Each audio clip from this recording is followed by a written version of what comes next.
बड़ा बिजली कड़क रहल बा। भैया, विला दियोदातियों के खिड़की पर पानी पड़त बा, मानो जैसे बादल फट गिल हो। अंदर एक ग्रुप जवान लेखक लोग मध्यम रोशनी में मोमबत्ती के चारों ओर बिठल बाड़े।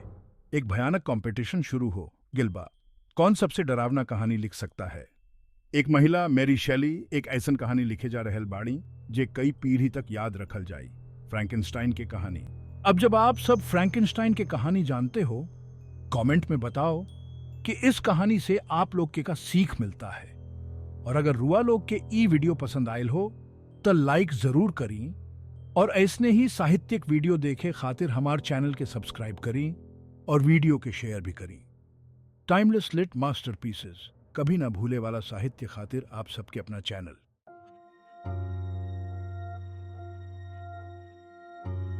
जेनेवा झील के तीर मैरी शेली के रचनात्मकता के जन्म स्थान रहे।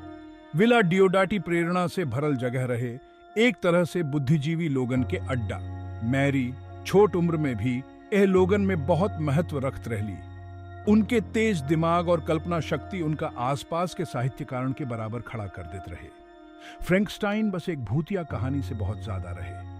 The novel reflected the anxieties of a time marked by scientific advancements and social upheavals, much like the Risorgimento in Italy. Mary Shelley यह चिंता के उजागर कैली। लियोनार्डो दा विंची जिसन असीम महत्वाकांक्षा के संभावित परिणाम और वैज्ञानिक प्रगति के नैतिक पहलुओं पर सवाल उठैली।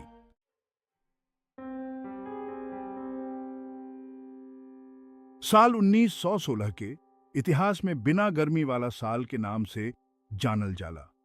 तंबोरा पहाड़ फटला से पूरा दुनिया में राख फैल गईल रहे, जवन के सूरज के ढांक देहले रहे।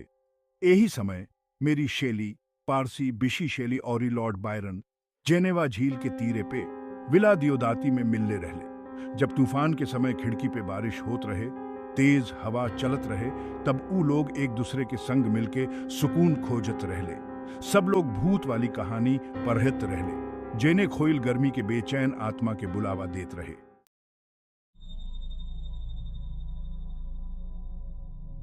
एक रात के बाद बहरी में बहुत तेज आंधी आयल रहल। लॉर्ड बायरन एक प्रतियोगिता रखलेन, सब कोई के एक एक भूतिया कहानी लिखे के हुई। ई प्रतियोगिता मैरी के कल्पना के दुनिया में हलचल मचा दिहलस, लेकिन उनकर कहानी आगे निखे बढ़त रहल।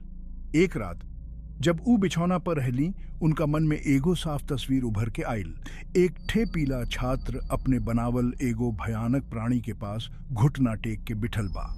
ओही समय उनका समझ में आयल कि उनकर कहानी का हुई।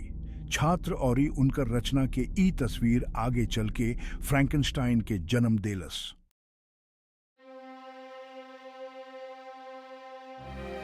उहे भयानक सपना से प्रेरित होके और विला डियोडाटी के डरावना माहौल में मेरी शेली लिखे लागल। उनकर कहानी धीरे धीरे एगो पूरा उपन्यास बन गई, जे आगे कई सदी ले लोग के सोचे पे मजबूर करे। उनकर मुख्य किरदार विक्टर फ्रैंकेनस्टाइन विज्ञान के अहंकार के प्रतीक बन गए। विला डियोडाटी के उहे आंधी तूफान वाला गर्मी में फ्रैंकेनस्टाइन के जन्म भिल रहे।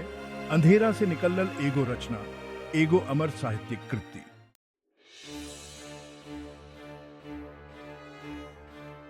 ज्ञान के भूखा विक्टर फ्रैंकस्टाइन शरीर के बनावट और जादू टोना के गहरे राज्य में घुस गया।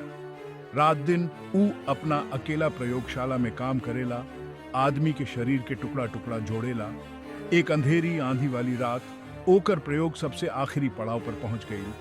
बिजली चमकेला और ओकर टेबल पर पड़ा बेजान शरीर में जान डाल देला। लेकिन जवन सफलता विक्टर खोजत रहे, ऊ घिन और डर में बदल गई। अपना बनावल चीज देख के डर से भागत विक्टर ओका एक अनजान किस्मत पर छोड़ के भाग गई।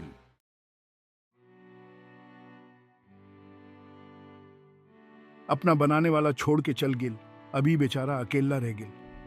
धीरे धीरे ही बोले सीख गिल, पढ़े सीख गिल, आदमी के भावना समझे लागल। बस अब एके चाहत रहे कि लोग एके अपना लेवे, एकर भी कोई होखे।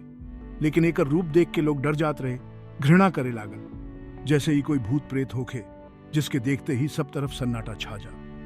अभी बदला लेवे खातिर निकल पड़ल अपने बनाने वाला के खोज में। ठीक ओह मोंटी क्रिस्टो काउंट की तरह जे अपना दुश्मन से बदला लेवे खातिर कुछ भी करे में पीछे ना हटल।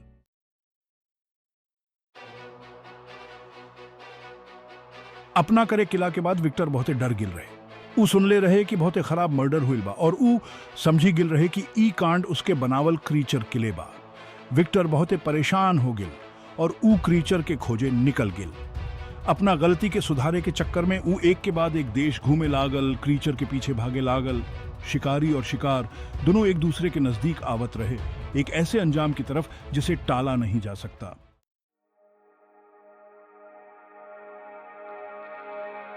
फ्रैंकस्टाइन मनई के दुई जवन के खोज करत बाणे, बनावे और तबाह करे दया और क्रूरता। समाज की कुरीति और मान सम्मान के चाहत के नतीजा है ई जीव, जे एक तरह से आज के समय के फ्रैंकस्टाइन के राक्षस हा। ई कहानी हमनी के खुद के राक्षस बनीले के ताकत के बारे में सोचे पे मजबूर करत बा। ई हमनी के पिनोकियो की तरह दिखावा से परे देखे खातिर और ऐसन जगह पे भी इंसानियत देखे खातिर बढ़ावा देत बा जहां उम्मीद ना होखे।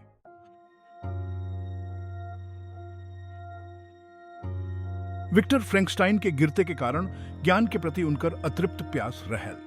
ई कहानी ऐसन हो जिसे बहुत ऊंच नीक लागे खातिर इकारस सूरज के बहुत नजदीक चल गिल और योकर पतन हो गिल। फ्रैंकस्टाइन हमनी के याद दिलावेला कि विज्ञान के हर कदम के साथे साथे हमनी के एकर नतीजा के बारे में बहुत गंभीरता से सोचे के चाहिए। ई एगो ऐसन सीख बा जवन हमेशा खातिर बा।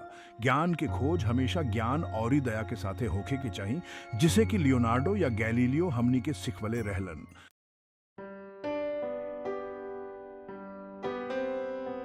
फ्रैंकस्टाइन के रचना ऐसन डर के अंत होत हवे जवन कि हम अंदर से पालत हैं, और ये बतावेला कि हमार मन इंसान के रूप में प्यार और जुड़ाव के कितना प्यासा होत हवे। ये कहानी समाज के सामने एक शीशा रखेला जवन हमके हमार खुद के क्रूरता से रूबरू करावेला। ये हमसे सवाल पूछेला कि हम खुद अंदर और बाहर किसे किसे रक्षा बनावत रहत है। कहानी के सीख बहुत आसान हवे।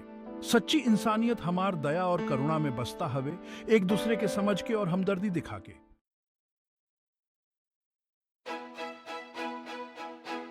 फ्रैंकस्टाइन अपना किताब के परे जाके हमार संस्कृति में जगह बना ले लेबा। अनेकों रूप में ई दानव हमार कल्पना के दुनिया में बस गिलबा।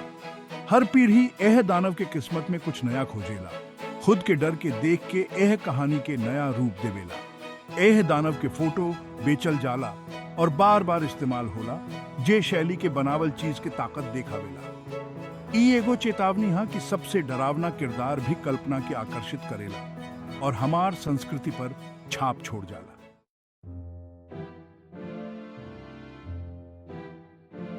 फ्रैंकनस्टाइन के दानव के जवन छवि हमार मन में आवेला, ऊ होला ओकर भयानक चेहरा और ही ओकर हिंसक प्रवृत्ति।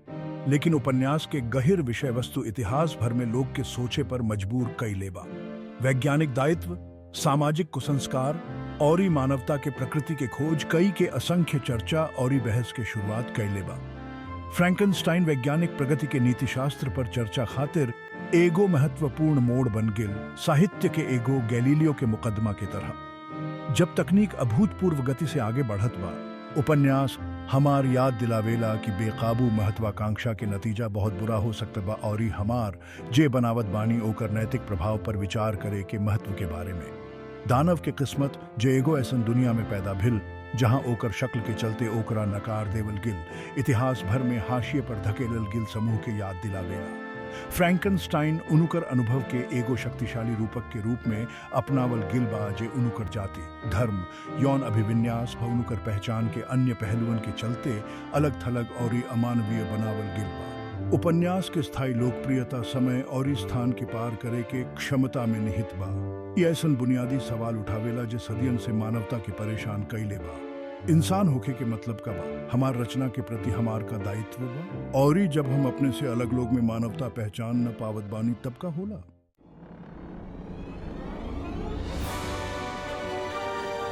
200 साल पहले छपल रहे, तबो आजो ले फ्रैंकनस्टाइन ऐसन किताब बा जवन पढ़े वालन के बहुत पसंद आवेला।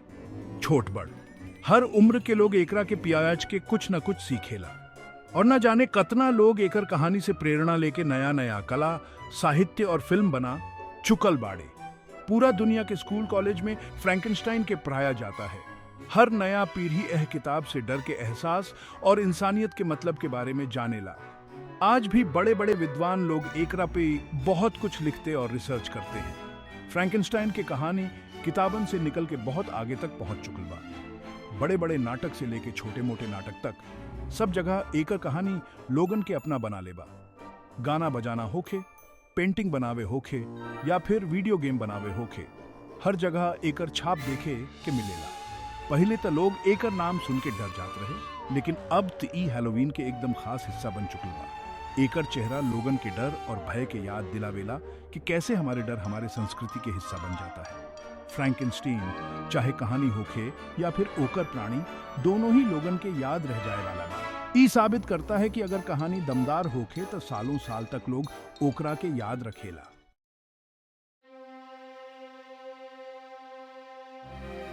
अपना बनावल भयानक चीज से बच के भागे खातिर विक्टर फ्रैंकेनस्टाइन निकल गए बहुत दूर बर्फ के देश में।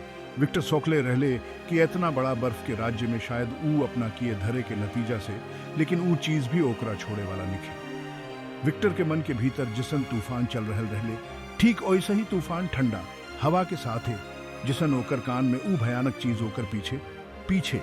लेकिन ऊ चीज सिर्फ बदला। ऊ चाहत रहले कि विक्टर ओकर अस्तित्व स्वीकार करे। काहे हमरा जन्म देहले रहले, अगर यह आखिर में विक्टर के समझ में आ गईल ऊ अपना सृजनहार। विक्टर फ्रैंकेनस्टाइन प्रकृति के कहर से जेकरा तन बुरी तरह टूट चुकल बा और ही आत्मा पछतावा और ही निराशा से भरल बा। एगो जहाज के नाविक उनका के बचा लेते हैं, जे बर्फीला समुंदर में फंस गए रहते हैं। कैप्टन रॉबर्ट वॉल्टन विक्टर के कहानी सुन के बहुत हैरान हो जाते हैं। ऊ विक्टर में अपना ही इच्छा देखते हैं। अपन आखिर में विक्टर वॉल्टन कहानी सुनाते हैं और ही मौत के शक्ति पर नियंत्रण के खिलाफ चेतावनी। अपना बनावल ओह बारे में बतावत हैं, स्थिति के शिकार हो जे प्यार और ही गुस्सा झेला। विक्टर के प्राणी एगो अदृश्य के सामने आ अपना दर्द के व्यक्त करत। वो विक्टर के लिए रोक हो जात है, एक नुकसान और ही समझदारी के साथ। अंत में फ्रैंकेनस्टाइन हमनी के एगो दुख के विरासत दे के जात है। हमनी के याद दिलावत है कि हम जे भी प्राणी बनावते हैं उनके प्रति हमारा कर्तव्य होला।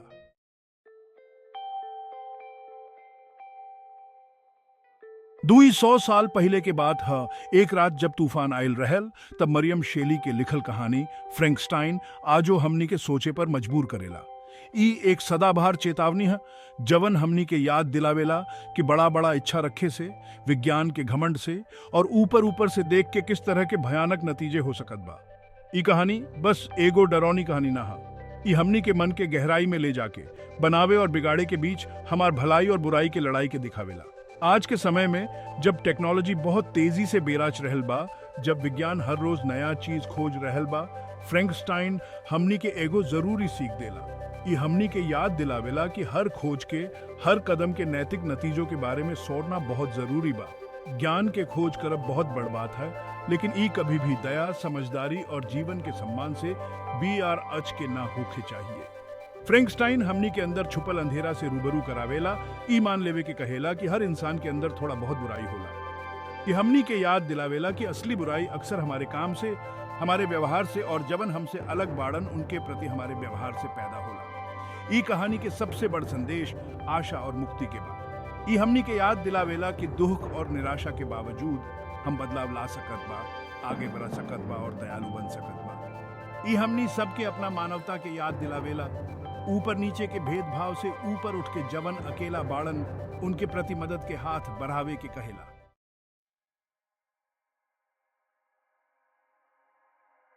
फ्रैंकेनस्टाइन की ताकत यही है कि उस समय और ही जगह के पार जाके मनई के जीवन के सच्ची बातन के उजागर करेला।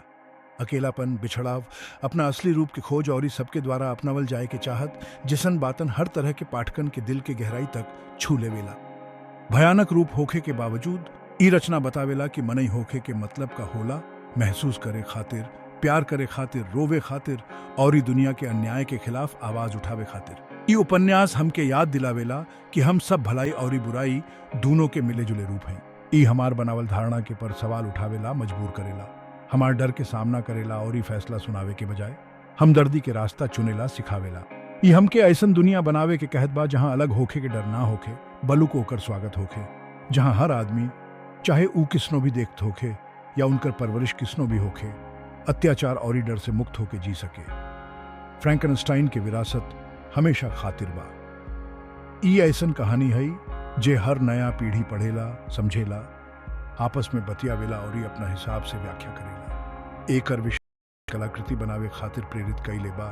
साहित्य, सिनेमा और रंगमंच के समृद्ध बनावेले बा, ताकि एकर सीख और उम्मीद के संदेश युगों युगों तक गूंजत रहे। आज के समय के कई गो चुनौतियन के सामना करत घड़ी फ्रैंकनस्टाइन हमके हमदर्दी, समझदारी और हमारे एक समान मनई होखे के पहचान के महत्व के याद दिलावेला। ई ऐसन कहानी है जे हमेशा हमार पीछा करेला और आवे वाला पीढ़ी के प्रेरित करेला। मनई के दिल के अंधेरा कोनों में उजाला करे खातिर साहित्य की ताकत के सबूत देवेला और ऐसन दुनिया बनावे खातिर रास्ता दिखावेला जहां न्याय होके और सबके प्रति हमदर्दी होके। अब जब आप फ्रैंकनस्टाइन के कहानी जान ही गिनी तो हमके कमेंट में बताई कि यह कहानी के सीख के बारे में आपका का कहना बा। और अगर वीडियो पसंद आयल होके तो लाइक जरूर करी। ऐसन ही और साहित्यिक रचना के बारे में जाने खातिर हमारे चैनल के सब्सक्राइब करी और अपने दोस्तन के साथ ही वीडियो शेयर करी। टाइमलेस लेट मास्टरपीस में आप सबके स्वागत बा, जहां आपको मिलेगा कालजयी साहित्य के एक अनोखा खजाना।